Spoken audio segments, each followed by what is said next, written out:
take it away. Okay, thank you. Thanks so much for the introduction. And so our panel here today is titled Sustainable Cities of the Future and Community Integration. And basically what we want to look at is to explore a range of topics, including smart city technologies. We will look at green buildings. We look at community engagement, equity, and inclusion. And then we also look at resilience, which is very, very key.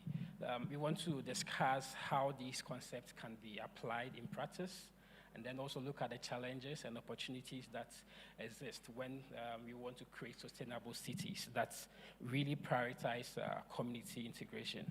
So hopefully my expert panel here would be able to inspire new ideas and collaboration, and also help us to move closer to a future where cities are more sustainable and then also resilient. So I would allow the panel to introduce themselves. It's best that way rather than me introducing you. So maybe we just go around and then everyone can introduce themselves. Your name and then basically some background on your organization. Does that work? Yeah, thanks, Dennis. I'm Graham Reed. I'm the Chief Executive Officer at Tulisi. So for those of you who don't know Tulisi or haven't visited, we're a 400-acre, mixed-use, mixed-income, sustainable and controlled development, about 25 minutes from here. And we'll talk a bit more about it as we go ahead. Sure, great. Hello, my name is Esther Segero. I'm a civil engineer and the president of the Women in Real Estate Society in Kenya. So what the society does is advocate for more women to be in the industry.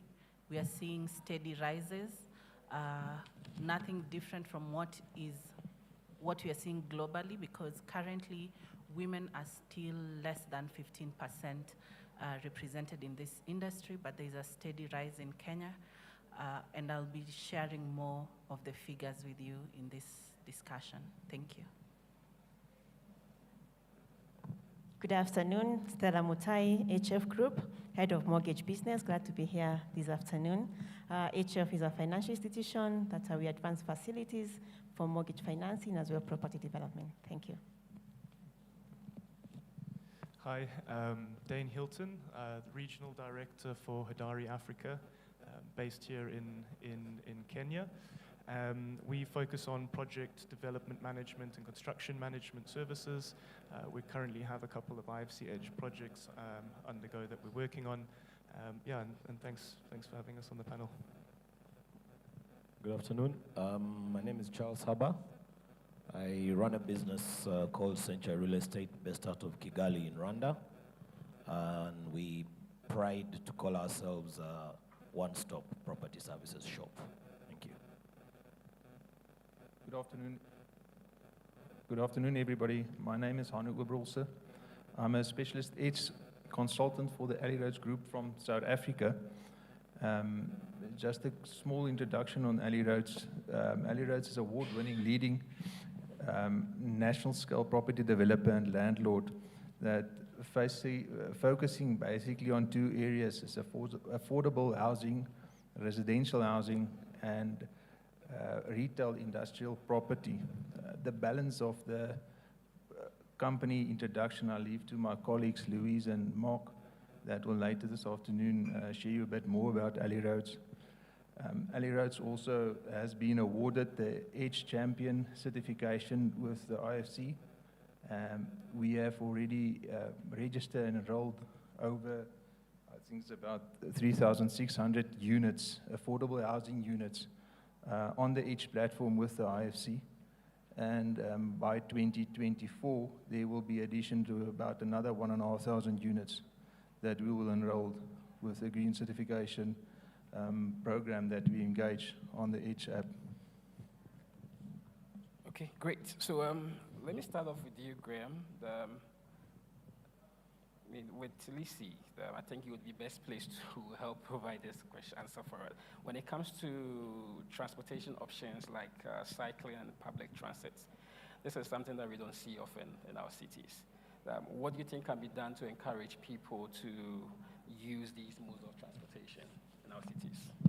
Thanks, Dennis. So what I thought I could do is talk a bit about how Tbilisi was approached and then perhaps extrapolate to that. So when Tbilisi was being designed, it was very consciously designed as what we'd now call a 15-minute city. It wasn't, I don't think the concept of 15-minute city was being used then, but it was about walkability, about access to amenities, it was about green spaces. So it was very consciously designed as what we now call a 15-minute city, with amenities within a short ride, proper infrastructure for walking, proper infrastructure for cycling. And that conscious design really focuses on two key aspects. One is obviously the urban design. If you're going to create 15-minute cities, then you really have to think about your urban design and your location of amenities so that people do walk and do ride. And then obviously it was about the infrastructure. So Tbilisi designed and put a lot of effort into the infrastructure that will encourage riding, will encourage walking, that promotes a green area. I think we've planted already over 1,200 trees because of the importance of shade and a cooler environment. But one of the things, obviously, is it doesn't just happen. People don't just start walking on our sidewalks. Very nice sidewalks, very nice roads. People tend to walk in the road. So we had run outreach program. We have something like over 1,000 construction workers every day. And that very short sort of intervention around education has encouraged people to properly use the sidewalks and the pedestrian crossings. Because the design isn't just about the sidewalks, it's about, are there pedestrian crossings when the sidewalk ends? And now we're engaged with partners around e-mobility programs, people like EAPI Africa, who assemble electric pedal bikes at Tbilisi, at ALP. So I think if we extrapolate from that, and we must remember in Nairobi, 2 out of 10 people walk to work, 6 out of 10 use public transport, and then they walk. And it's hazardous. And I know Nairobi's doing a lot around sidewalks, but I think if we really are serious about promoting riding, bicycle riding, walking, we really need to think about Nairobi as a cluster of 15-minute cities, and I think we need to develop as a city frameworks that can repeat what Tbilisi's done in a particular area, in a whole range of areas around Nairobi. And I think that will really stimulate a whole change in the way we live and how we make use of the amenities in our immediate area. Great. So coming to you, Esther, in our transition to sustainable cities, how can we ensure that marginalized communities are not left out and be able to make this as equitable and inclusive as possible? Thank you, Dennis. Towards ensuring that marginalized communities are also moving with us towards sustainable cities, it's important to take a holistic approach where all stakeholders are engaged. And in doing this, we can get towards that. One of the ways would be to engage the marginalized communities. What we've seen happen greatly in the country, in Kenya, is that when development starts, the community is not involved. There's a few newspaper ads that are put up by contractors or developers, and no one really gets to them because these people in the marginalized communities are not reading the newspapers. So it's important that they are involved in the planning process and as well as the implementation process. Another way would be to improve on the infrastructure, on the transport infrastructure for the marginalized areas and the marginalized communities, as well as build more affordable housing. The people within these communities, their biggest issue or their biggest problem is housing. So we need to be able to get developers to build a lot more affordable housing. Creating green spaces as developers, as investors, is very important for the people in marginalized communities, because green spaces are known or linked to health and well-being as well. Thank you. Okay, so Dane, I mean, listening to Graham and then Esther, do you think technology has a role to play in this? Absolutely, technology has a role to play Okay. in how we do this.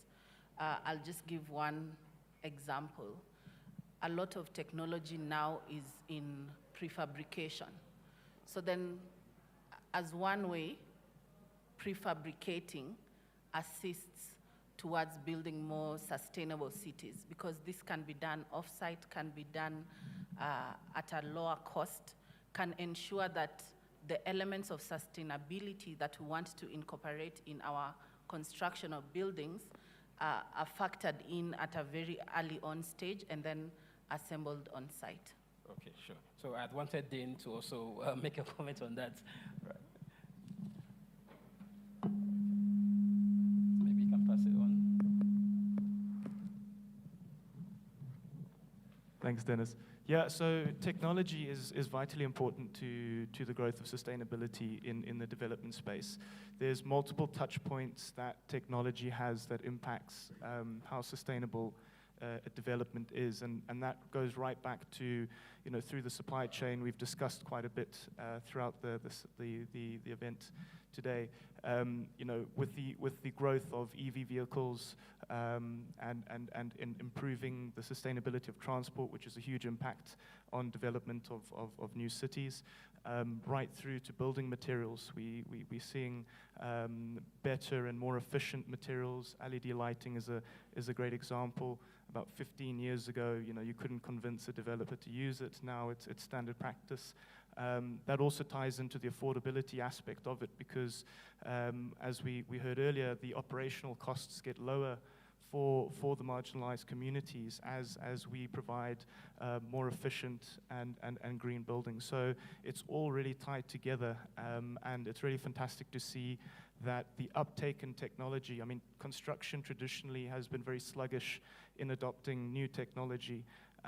But in recent years, you've seen such a transition in mindset, and I think a big part of that is also a lot of the ESG funding that's coming through, encouraging that to take those risks. But technology is just such an exciting space right now, and we've seen such exponential growth in that area. So definitely a key part of us as we build these new sustainable cities. Great.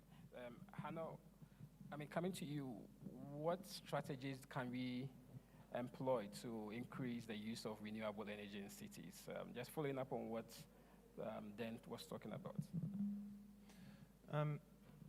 There's a couple of strategies, I believe. If you look at government policies and incentives that we can list as one of them, green certification programs is another strategy. Awareness and education campaigns, collaboration and partnerships, and the benefits of using the renewable energies in cities is numerous.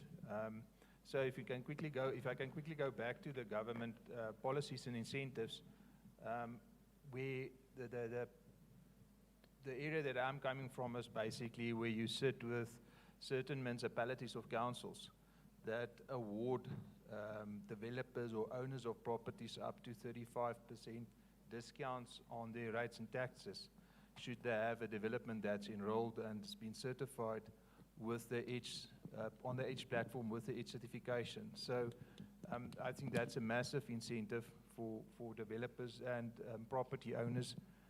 If you look at on the rates and taxes, if you look at developers that's busy in the developing process with developers, with developments, they also getting tax breaks in the first year of a development.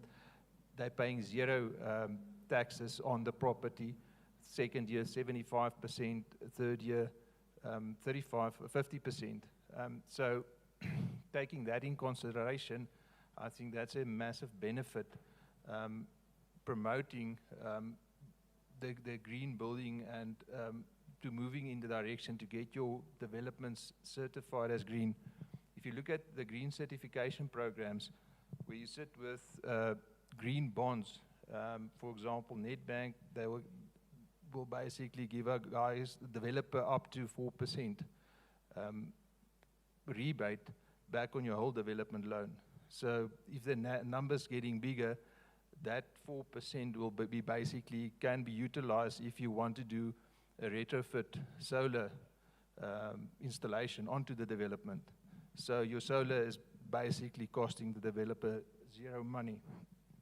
I think we've touched about here on awareness and education programs. We basically need to educate first-time home owners and home buyers where they're also getting benefits back from the financial institutions where they qualify up to 105% bonds for acquiring those properties. So I think there's a numerous benefits in moving into that direction. Yeah, but then do you see zero carbon buildings becoming a norm in our future cities? I definitely believe so. I think in South Africa we've got a massive challenge, especially with Eskom.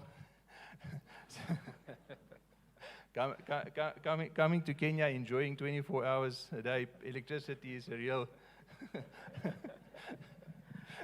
a real blessing, and it feels like I'm getting spoiled here. But yeah, we're sitting with anything between 8 to 13 hours without power in South Africa. So giving, I think, more long-term focus on to zero carbon, and I think the vision for the future, and I think we need to have a long-term vision towards our kids, and what are we building towards, and have a long-term vision. And I definitely believe, yes, it's reachable, it's achievable, it's possible. If all role players, and there's a lot of discussions and I won't say the negotiations, but between governments, between financial institutions, between the GBCSA, the Game Building Associations, and those role players has to keep on pushing and driving the initiative. Great. So, Charles, let's talk about affordable housing. In our future cities, how can we make sure this is achievable? Do you have any successful examples that we can follow suit? Thank you. I think it's very important to look at the role of the different actors. Looking at the role of government being different from the role of the private sector, and then probably the role of the NGOs. Now, one of the things that comes into my mind is, I know you've asked me specifically for practical examples. Now, in Rwanda, government is doing a number of things, notably provision of land. The second, who should probably be the first, is they've set up an affordable housing fund where people in the mortgage lenders in the affordable space can lend to first homeowners at a very, very low interest rate. Low in Rwanda is 11%. Some people here will think that's very high, others will think it's quite low. I know in some markets in East Africa, people are getting mortgages at 22%. Well, in my country, it's almost 30. Almost 30, there you go. But also, there's an aspect of offtake that certain government entities are able to offer, and infrastructure subsidies. Then when you come now to the role of the other players, notably the private sector and the NGO world, the private sector, bit of a challenge because there isn't too much money to be made as you go lower down the ladder. Earlier on in the panel, the guys at Mevida and I think Mevida and that panel that had the Mevida guys, they were complaining about being able to sell. In Rwanda, we really don't have that problem. What we have is a very low supply. So the private sector players would rather play in the middle to higher income space because that supply is low and there's more money to be made there.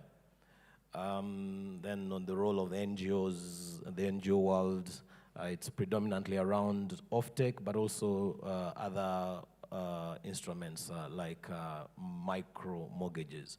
We have had some very successful examples. There's a particular project that has, and just to tap onto technology that that was referred to earlier in terms of alternative build technology and green certification, that then if you're able to have a green technology, it gives you better opportunity to get affordable land or even zero-cost land. It even gives you better opportunity to tap into the Affordable Housing Fund. So those are some of the synergies that are being put together into one basket to make sure that we're able to deliver affordable housing. Thanks. Great, that's interesting.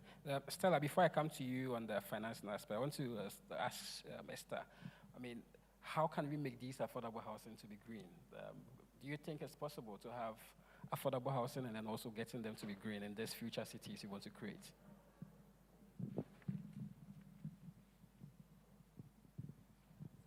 Yes, absolutely, we can get affordable housing to be green. Some of the ways we can do this is by utilizing or implementing green codes within our approval systems.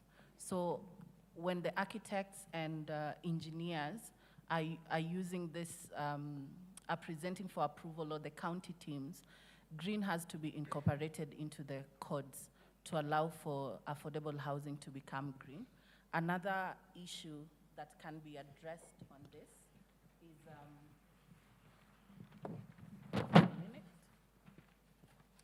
I think also incentives help. If we get incentives from the county, from the government, from developers, to financing incentives to make the buildings green, the architects, the planners are going to put in a lot more towards creating green cities and urban spaces as well. Okay, thank you. Stella, how do we finance all of these? I mean, is it even possible? Thank you, Dennis, for that question.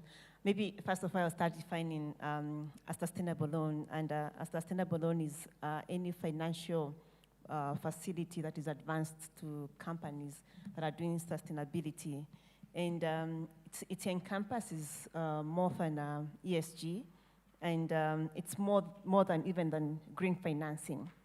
And what is happening currently, and with what is with the current environment, is that with the green agenda that is being pushed, net zero emissions, financial institutions are adopting, or they're learning pretty fast how to be able to incorporate ESG, sustainability financing in their strategy, as well as also trying to look at how do we mitigate risk that comes with sustainability. And in this, there are quite a number of products that are there that are available to quite to people, and it touches from either you're coming from investment banking or corporate banking. We have the green mortgages that are advanced, if at all you're putting up the green building. There's also the green equity. For instance, you want to be able to retrofit your property. There's also the project finance that is available maybe to projects like Tilisi. If, for instance, they want to be able to ensure that it's all about green financing or the buildings are green. And when it comes to investment banking, also there are also other products whereby we have these are green boards, and they have to be within the green board principles, as well as the sustainability boards that are also available in the market. And also when it comes to green venture capital, there are facilities or there are loans or that are available to individuals to be able to push the sustainability agenda. And with the ESG being pushed and looking at net zero as one of the emerging factors that we're looking at, it becomes a big deal for financial institutions to be able to adopt into their strategy or in decision making. Okay, thanks for that. Charles, coming back to you, how can we get all the various stakeholders, the governments, investors, NGOs, developers, whoever, how can we all work together to ensure that the affordable housing that we do is really green? And then are there any challenges that you think this collaboration would bring up? I think when you try and get too many people in one room, it can be a problem of coordinating all of them, and because their expectations usually differ quite a lot. And you can see that's one of the challenges that that we have had, that I mentioned earlier on about private developers' expectations from a return perspective. So then, therefore, you might find that they might have a shorter-term view of things as opposed to government or government-led player. I think so. Then that therefore brings around the challenge of coordination. The second challenge that I see that is there is really around the cost of finance. Earlier on, I mentioned that we have in place an affordable housing fund. I think the first phase, I stand to be corrected, Irene, I think it's $150 million on that fund. And that is predominantly for the mortgage borrowers. Now, the issue is the cost of finance for the developers is a little bit high. So you borrow at commercial rates, and the expectation is you're supposed to deliver an affordable house for somebody who is going to take, yes, an affordable mortgage, but it's a bit expensive for the developer to deliver at that expected price. So that is a bit of a mismatch that we believe needs to be addressed. Now, I think the other thing also is related to government and government-related agencies having a long-term view. When you have everybody in the same room, I think in countries like ours, it's extremely important that government folds its sleeves, gets its hands dirty, and actually does the construction and the delivery of the houses. Because in the absence of private developers who are very excited to go lower down the ladder, a purely government agency has to deliver that. So I think those are some of the things that can be done when you crowd people in one room. Thanks. Sure. Stella, can the PPPs be leveraged to finance sustainable housing projects? Yes, it can, because you're bringing in different people or different partners from the public to the private. And all this calls for three things. One, are we able to mobilize resources toward the sustainable development? Are we able to align our agenda to sustainable development? And what are the goals that we want to be able to achieve? And then finally, what's the impact do we want to make? What changes do we want to see in the society? Do you want to see the net zero emissions, or what is the end game? So those are the main things that we can be able to integrate the PPPs together to be able to make an impact when it comes to sustainable financing. So Graham, well, coming to resilience, I think Kenya has been spared a bit, but then how can we ensure that our cities are more resilient to natural disasters and other environmental challenges? Are there any steps that we can take for communities to be prepared in case it happens? Thanks, Dennis. But before I answer, I just want to make Hannah's day and tell him that the 24-hour power he's enjoying is 90% renewable.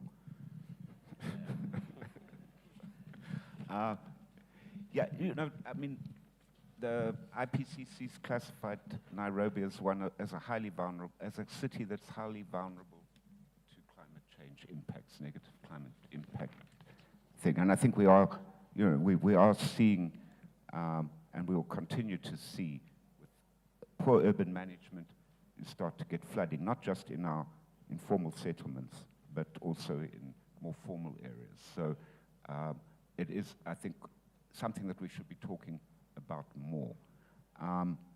And you can't talk about it without really talking about affordable housing, which you've touched on. I mean, there's some very interesting research by the Center for Affordable Housing Finance in Africa, who are part of the session next door. But between 2009 and 2019, there were every year 158,000 new renter households in urban areas.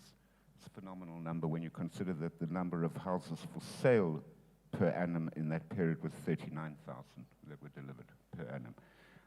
Of urban renter households, only 23% live on paved roads. Only 44% have piped water to the dwelling or the yard.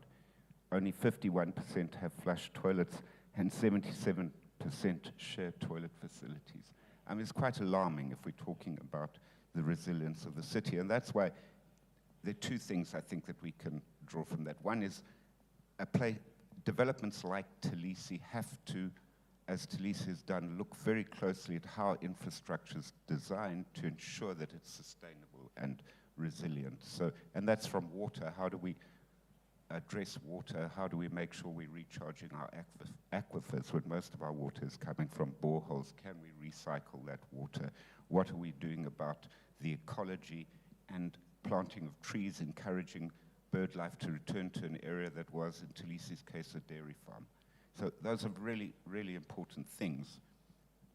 At Talisi, we have development controls. We encourage people to build sustainable buildings, and we're very pleased that, for example, ALP, all its buildings are EDGE certified. Signature Healthcare, which is a small business, its buildings EDGE certified.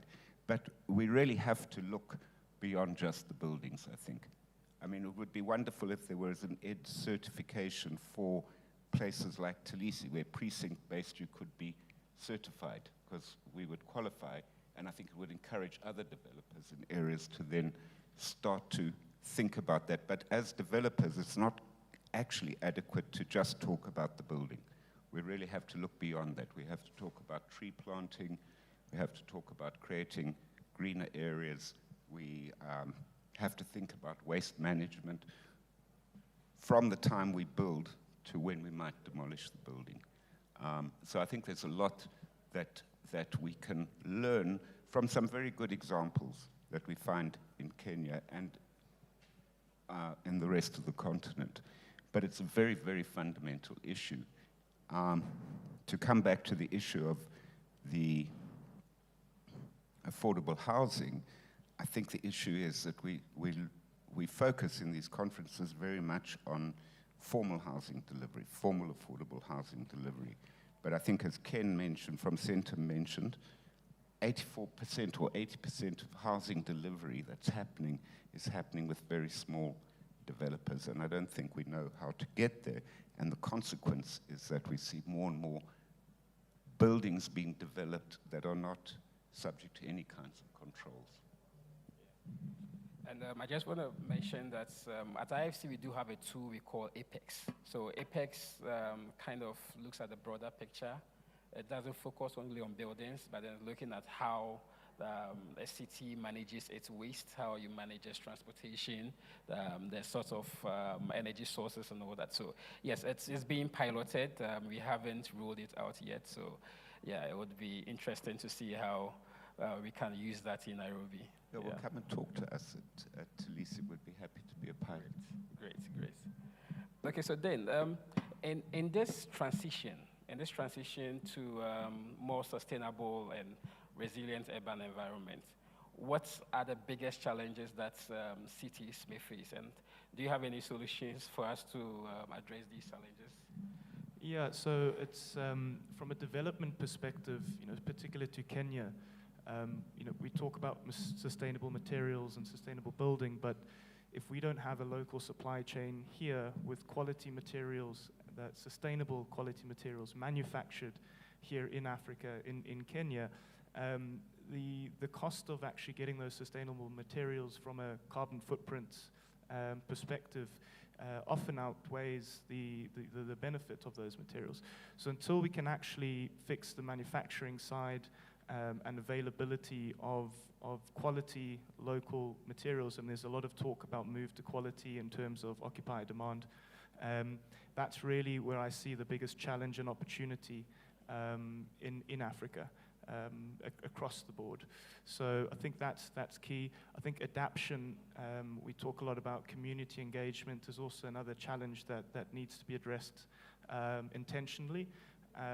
You see a lot of the time new technologies come in, but local communities don't adapt to them because that engagement hasn't been done sufficiently. So for me, those would be the principal areas to look at before we can even start the conversation of net zero buildings and sustainable cities. Okay, great. And Hanno, are you able to share with us some case studies from South Africa on such sustainable projects, city projects? In South Africa, there's the Nelson Mandela project in Cape Town, I've also did a little bit of research internationally to go and look at VARM, Germany, Kribita in Brazil, Malamo in Sweden, the Solar Edge Cities project in Dar es Salaam, Accra in Ghana. So I would say it's globally moving in the right direction. So if you look at, and the panel has discussed it and we talked about it now, there's a lot of collaboration that still has to happen between communities and each country's, let's say, local governments and governments. And what I've learned from these different countries, let's say, movement towards zero carbon, moving into green directions and all that, is including the communities. Speak to the communities, understand what their needs are, understand their movements. All of these countries has moved to looked at public transport, recycling programs, green spaces, parks, planting of trees. All those items has been addressed with the community. So it's an inclusive discussion. So it's not somebody came up with an idea and just ran into a direction. What they also looked at as besides the planting of trees is rooftop solars on buildings to basically lighten the load of the grid in certain cases. So yeah, I think not only in South Africa, there's a huge drive in South Africa, but internationally, looking at these different cities, everybody is moving towards that direction, keeping the communities involved into those the discussions and direction they want to move into. Yeah. And I know Ali Road is leading in this in South Africa also, right? Ali Roads, I mean, your organization you work with. Ali Roads? Yes. Yes, I know you guys are also very keen on this and are taking a leading role in ensuring this possible. No, definitely. We'd like to be seen and branded as market leaders. We're in the process of doing calculations to take the affordable living space completely off the grid. So there's a little bit of costing involved. We also need to get involved our funders. Besides of what we looked at, one of our developments is going to cost, if I'm talking about rands, it's about 90,000 rand a unit. We're looking at about 15 million rand investment to take a development, affordable housing development, completely off the grid. So I think that will give affordable housing a competitive edge. Tenants are prepared to pay 100 or 1,000 or 2,000 shillings per month more, but you can guarantee them, well, in South Africa, you can guarantee them now 24/7 power.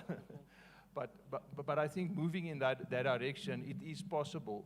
And each country, and I think each developer and property owner needs to go and do the calculations to see at what rate is the electricity increased, at what rate do you borrow basically the money to do the conversion of the development. So yes, no, definitely we are moving in that direction, and I believe within the next year or two, you're going to see huge changes getting affordable housing completely off the grid, moving into zero carbon in that direction. Interesting. So I see we have a few more minutes. I'll just open it up for questions.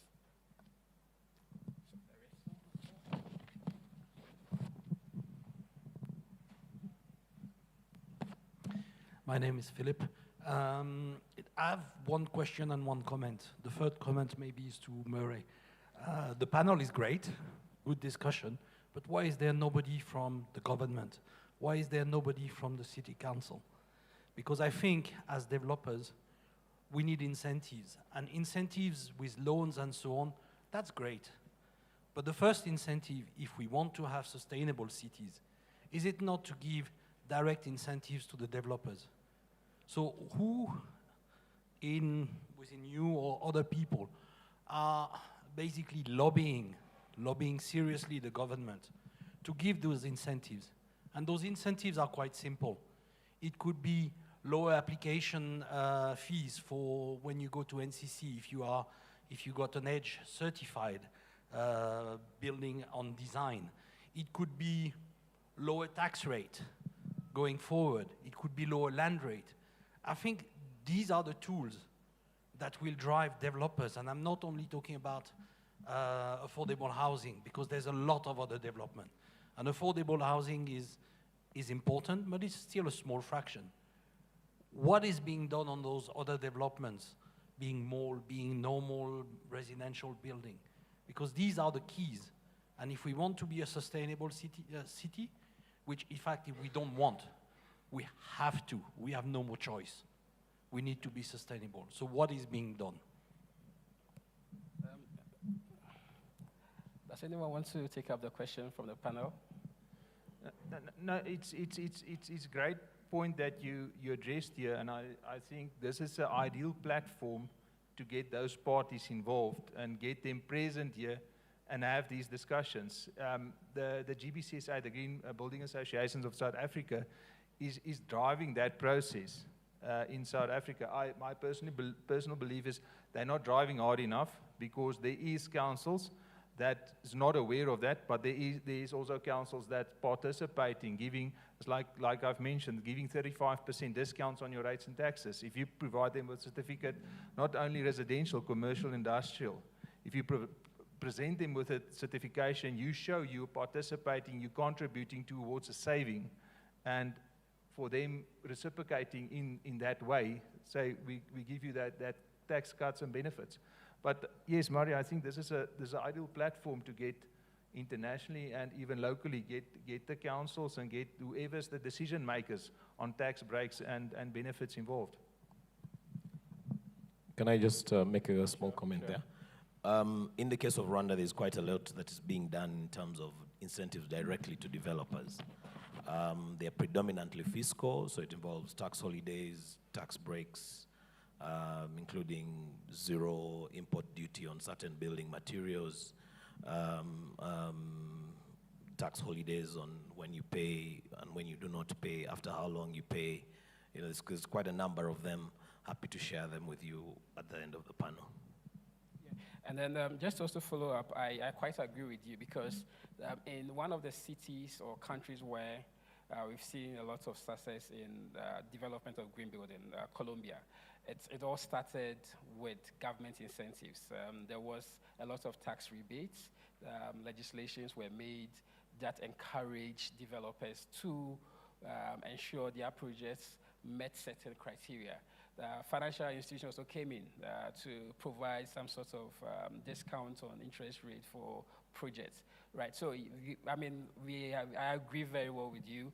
Incentives will go a long way to drive this discussion.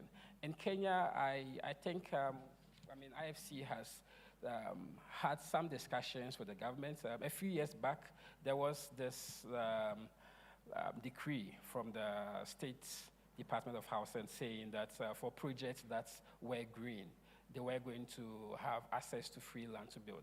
Now, the problem is was it ever implemented? How many developers got access to this? So we need to continue pushing. We need to engage the relevant authorities and then ensure that these things are available to us.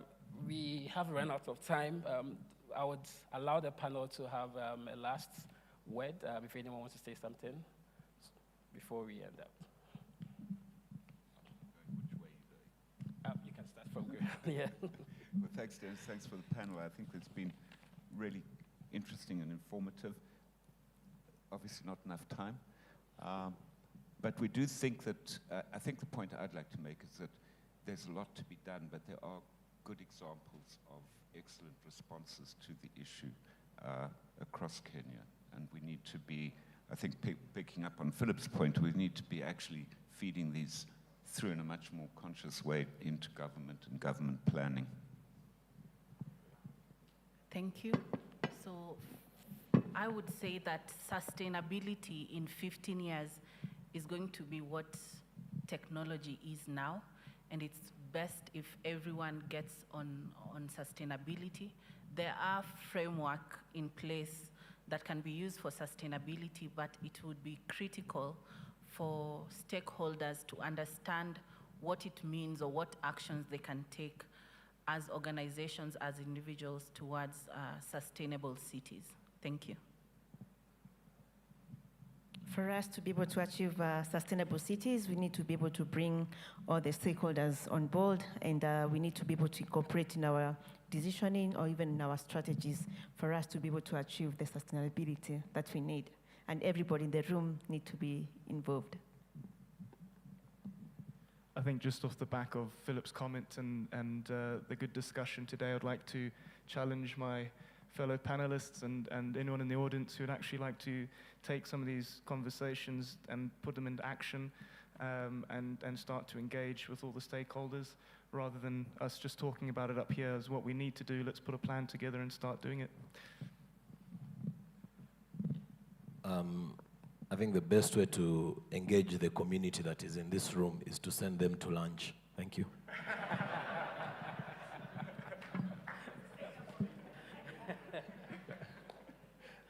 Thank you very much, guys, for the opportunity. I just want to conclude, say, keep the communication channels open and keep on talking. Okay, great. Thank you so much.